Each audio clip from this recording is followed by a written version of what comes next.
Goebbels ప్రచారం ఎండమావులను చూయించి చెల్లు నిండినాయని చెప్పే రకం. రోడ్ల మీద ఫ్లెక్స్ల స్పెషలిస్టు.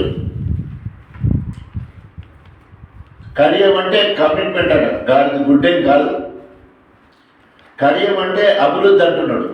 నేను డైరెక్ట్ క్వశ్చన్ అడుగుతున్నా, రఘునాథపల్లికి ఈ 2.5 సంవత్సరాల కాలంలో 1400 కోట్లని మొత్తము అరిగిపోయిన రాంపూర్ రికార్డులా వరుగుతూ ఉన్నాడు.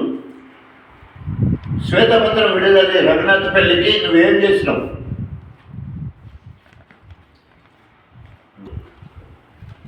మచ్చుపహాడ్ వరకు రోడ్డు మా సత్యవతి రాథోడ్ గిరిజన శాఖ మంత్రిగా ఉన్నప్పుడు మంజూరైన పని. గిరిజన శాఖ మంత్రిగా ఆమె ఇచ్చిన ప్రొసీడింగ్ నిస్సిగ్గుగా ఎంత అంటే ఏదో అంటే కదా కుక్కతో ఒక వంకరే అన్నట్టు ఆయన బుద్ధి మారతలేదు.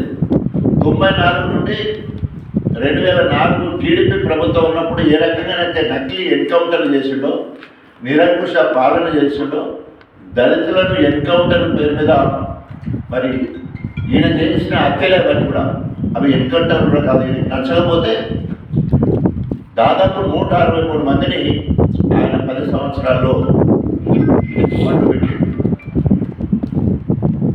ఆయన దానికి రాకపోతే అక్రమ కేసులు పెట్టి జైలుకు పంపించడు, కానీ 3rd డిగ్రీ ఉపయోగించి పోలీసులతో కుట్టించుడు. ధర్మాపురం రమయ్య అని చెప్పేసి అప్పుడు నాకు అనుకూలంగా ఉన్న సర్పంచ్ కాంగ్రెస్ ఉండే, ఈయన టీడీపీ మంత్రి. జన్మభూమి కార్యక్రమం అటెండ్ చేయలేదని చెప్పేసి జఫర్గఢ్ పోలీస్ స్టేషన్కు తీసుకుపోయి ఆ గుట్ట మీద తీసుకుపోయి ఎన్కౌంటర్ చేస్తానని బెదిరించి విపరీతంగా కొడితే ఇప్పటికి కూడా సరిగ్గా నడవ రావట్లేదు. అంత నిరంకుశ పాలన. మళ్ళా శంకుస్థాపన డేట్ 2025 శంకుస్థాపన డేట్ వేసి ఇప్పుడు ఓపెన్ చేస్తారు. అటు మొక్కన ఎస్టీ తండా మా కుసుబాయి తండా వరకు కూడా బీఆర్ఎస్ పార్టీకి సంబంధించిన సర్పంచులు గెలుచుంటే వాళ్ళు ఎవ్వరు ప్రోటోకాల్ వాళ్ళ పేరు ఎక్కడ కూడా వాళ్ళ పేరే రాకుండా అంత దుర్మార్గం, నికృష్టుడు. అంటే నీకేం పోయే కాలం వాళ్ళ పేరు పెడితే నీకేమైనా నష్టమా? వాళ్ళు గెలవలేదా? వాళ్ళ ప్రజాప్రతినిధులు కాదా? ఒక ఎస్టీకి సంబంధించిన మా సదానందం పేరు రాకుండా చేయడం ఆయన నిరంకుశ పాలనకు పరాకాష్ట. 7 మండలాలకు పనులు మంజూరైనాయి.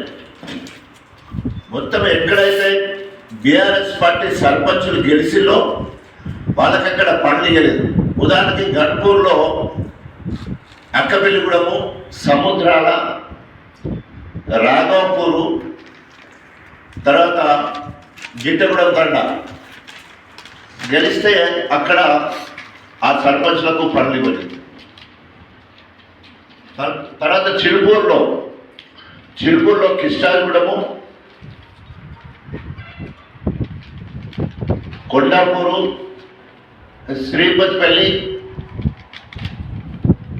గాలిగడ్డ తండ ఇవి గెలిస్తే అక్కడ కూడా పనులు ఇవ్వలేదు. ఓన్లీ కాంగ్రెస్ సర్పంచ్లకు మాత్రమే ఇవ్వలేదు. ఈ అబ్బ సొమ్మ ఇదేమన్నా?